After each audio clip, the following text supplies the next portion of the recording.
Yeah, listener, 322 is so stacked. I made three videos: a prelim video, a co-main and a main video, and the first three fights on the main card video. So go check them out if you want that. I want to talk about another main event right now. It was Conor Benn versus Chris Eubank. Look, I grew up watching their dads, right? And watching them is relative, right? Because that at the time it was. But I remember when Nigel Benn was making his big push, and they had him matched on one of the networks at the time, which is the only place you see boxing, versus a guy by the name of Michael Watson, kind of an unheralded guy. And Ben went out there and threw grenades at Michael Watson. Michael Watson defended, and eventually Michael Watson knocked Nigel Benn out, which is not the script, right? Like, it was the Dark Destroyer, Nigel Benn, this animal from England that we were all supposed to see. Now, years in the future, Nigel Benn would fulfill that promise, right?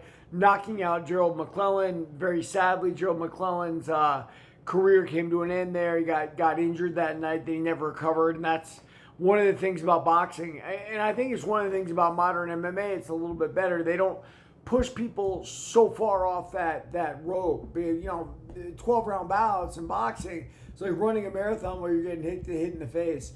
I watched Nigel Benn's career as a super middleweight, winning titles. His fights against Chris Eubank Sr., I think it's Chris Eubank, right, were kind of lackluster. Now, I had some connections with Eubanks, like Brighton Beach in England. I'd been to a bunch of times. One time meeting this Greek gangster guy with my father. Another time at some, trade show for finance or whatever that I was woefully inexperienced for.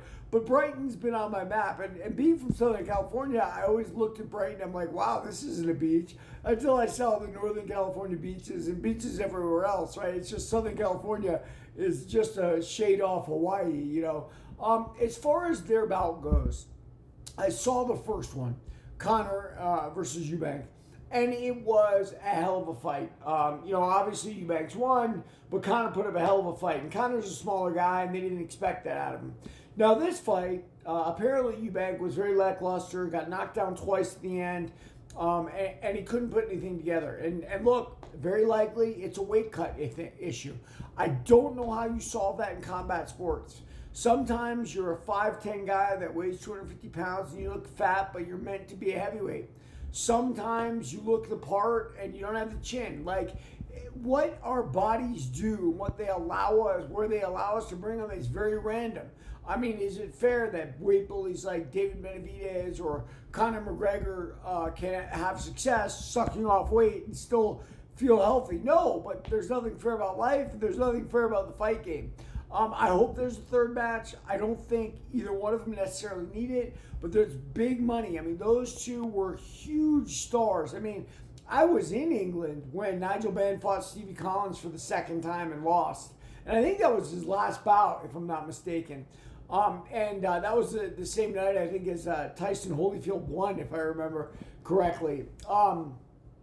Chris Eubank, the father, was not really that exciting a fighter. Used to posture, consider himself royalty, called boxing a rogue sport all the time, and he thought of himself as above it. But at the end of the day, his record was outstanding, right? He had very few losses. He even campaigned as a cruiserweight for a little while at the end, and I think he took on Carl Thompson for the title and couldn't pull that one off, but had a long reign as a super middleweight champion, including that draw defense with Nigel Benn. But yeah, anyway, it's a storied rivalry. It crosses generations now. I'm very happy for Conor Benn, a guy we didn't think was going to be able to stand up to Eubank in the first fight. He did, even in losing, and this time he gets the win. So happy all around. Dark Destroyer lives. There it is. Everybody like and follow for when the fight game.